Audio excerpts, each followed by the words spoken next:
Good morning, dear student. I am acting as assistant professor in mechanical engineering department from Sister Kratiwad campus.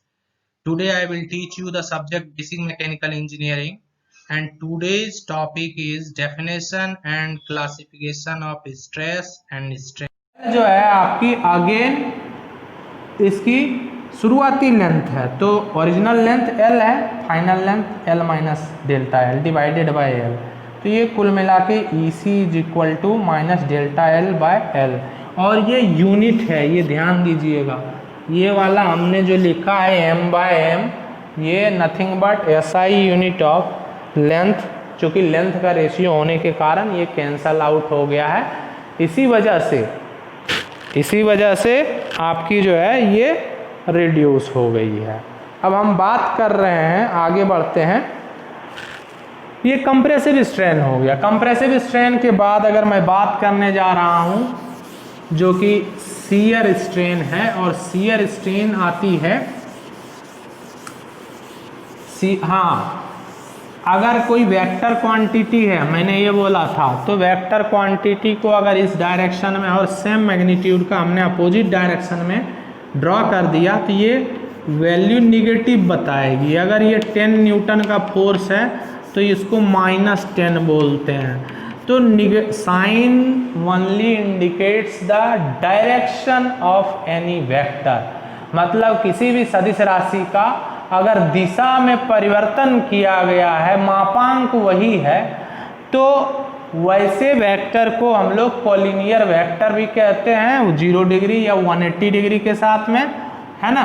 और ये negative sign 180 degree हम rotate करेंगे, खासकर किसी भी vector को, अगर ये वेक्टर है इसको 180 डिग्री रिवर्स डायरेक्शन में कर दें, और इस वेक्टर का अगर मान लिया जाए मैग्नीट्यूड 20 न्यूटन है तो ये -20 न्यूटन होगा, समझे। तो ये आपने पढ़ा है। सिमिलरली इसी तरीके से लॉन्गिट्यूडनल मैंने अभी बताया था टेंसाइल स्ट्रेन और कंप्रेसिव स्ट्रेन। टेंसाइल स्ट्रेन का हमने डिस्कशन कर दिया था और कंप्रेसिव स्ट्रेन का डिस्कशन भी किया है, बट माइनस साइन के साथ में। और चूँकि फोर्स यहाँ पे रिवर्स फोर्स जो अप्लाई कर रहे हैं वो पुशिंग एक्शन है कंप्रेसिव स्ट्रेन के केस में, तो और जबकि टेंसाइल स्ट्रेन के केस में पुलिंग एक्शन होता है। तो पुशिंग एक्शन होने के कारण यहाँ पे वैल्यू निगेटिव आई है ना। चलिए, अब अगर मैं बात करूँ जो क्लासिफिकेशन ऑफ स्ट्रेन हम लोग पढ़ रहे हैं, तो क्लासिफिकेशन ऑफ स्ट्रेन में बेसिकली हम लोग तीसरी टाइप की जो स्ट्रेन हमने लिखी थी, tensile strain, compressive, third one is shear strain, है ना। तो शियर स्ट्रेन के लिए देखिए, ये शियर स्ट्रेन मैं लिख रहा हूँ, है ना। शियर स्ट्रेन को ES से रिप्रेजेंट किया जाता है ना, ES से रिप्रेजेंट किया जाता है। तो इसको लिखते हैं, इसका डेफिनेशन ऐसा है कि strain occurs due to application of tangential force on the body is known as shear strain. That means आप टेंजेंशियल डायरेक्शन में जब फोर्स लगा रहे हो किसी बॉडी पे, तो वो आपकी उसके करस्पॉन्डिंग अगर आप स्ट्रेन कैलकुलेट करते हैं तो वो स्ट्रेन आपकी शियर स्ट्रेन कहलाएगी। कैसे, तो देखें इस फिगर में एक बॉडी है, इस बॉडी को हमने किसी वन साइड से फिक्स कर दिया, और इसके टेंजेंशियल डायरेक्शन में हमने फोर्स लगाया, एक फोर्स अप्लाई कर दिया, है ना। टेंजेंशियल डायरेक्शन में हमने वन एंड को फिक्स किया, एंड इज फिक्स्ड, ये एंड फिक्स हुआ है। दूसरा जिसमें हमने फोर्स लगा दी, खींचा, तो ये बॉडी जो डिस्टॉर्ट होगी वो कुछ इस टाइप से डिस्टॉर्ट होने वाली है ना, कुछ इस टाइप से डिस्टॉर्ट होगी, और ये एंगल को फाई बोला जाता है, ये भी एंगल फाई के नाम से जाना है। फाई हमने इंडिकेट किया है ना, ये एंगल को हमने फाई से इंडिकेट किया। अब इस बॉडी का कुछ नाम दे देते हैं, इस फेस ABCD है ना, और हमने इसको E डाल दिया यहाँ पे, चूँकि F है इसको हमने E डैश डाल दिया है ना। अब अगर देखा जाए, चूँकि ये एक बॉडी रेक्टेंगुलर शेप की थी, इसके वन एंड को फ्लोर पे हमने फिक्स किया, जैसे इसको फोर्स को फिक्स किया और ऊपर से हमने ऐसे खींचा इसको, तो ये कुछ डिस्टॉर्ट हो गई। मान लें कि एक वायर फ्रेम की बनी है और वायर का एक एंड फिक्स कर दिया, रेक्टेंगल है ये शेप, और इसको खींचा हमने, जब इस पर बल लगाया और इसको खींचा हमने तो कुछ डिस्टॉर्ट हुई फाई एंगल से, है ना। तो let a rectangular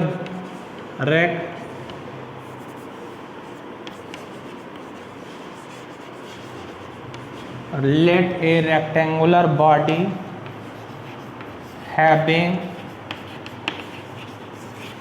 having one end fixed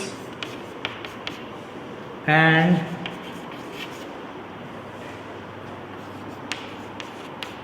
another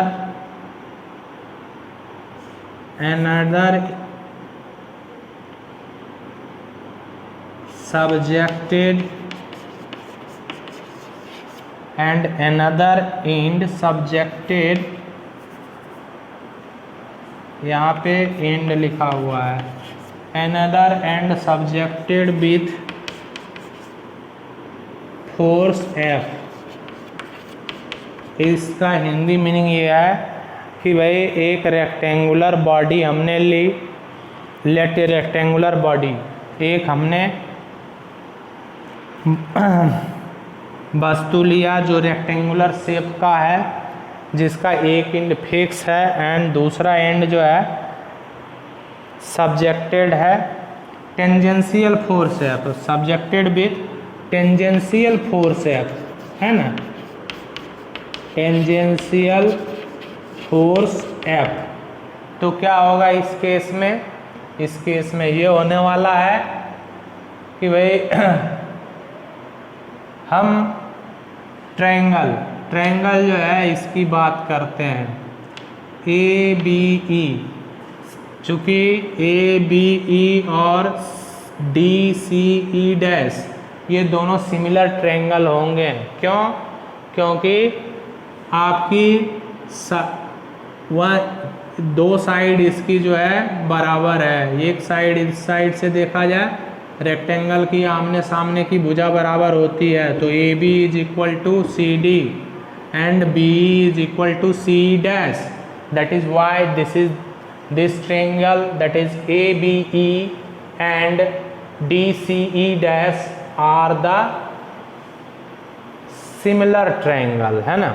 तो मैं बात कर रहा हूँ यूजिंग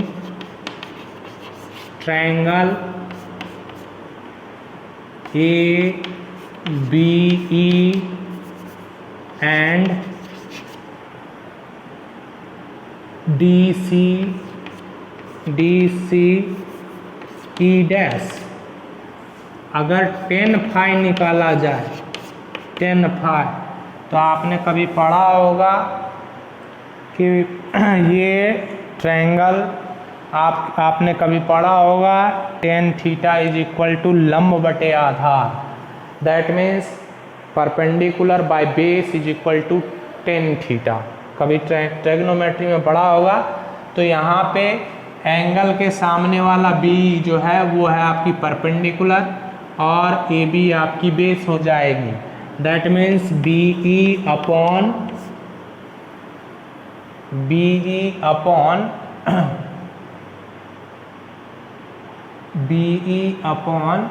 AB, है ना, 10 फाई।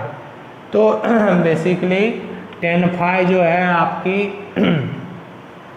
ये जो है आपकी अगेन दूसरे ट्रायंगल की बात करें DCE डैश, तो यहाँ भी आपकी सी ई डैश डिवाइडेड बाय जो निकल के आएगी सी डी, और ए बी सी डी के इक्विवेलेंट है, बी सी डैश के इक्विवेलेंट है। अब मैं बात करूँ शियर स्ट्रेन की, शियर स्ट्रेन दैट मीन्स यहाँ मैं बात कर रहा हूँ change in length bye original length. तो चेंज इन लेंथ जो होती है वो आपकी यहाँ पे बी है ना, ये बी होगी, बी ले लें या सी डैश ले लें, डिवाइडेड बाय ए बी कर दें, या ये सॉरी हाँ इस केस में ध्यान रखें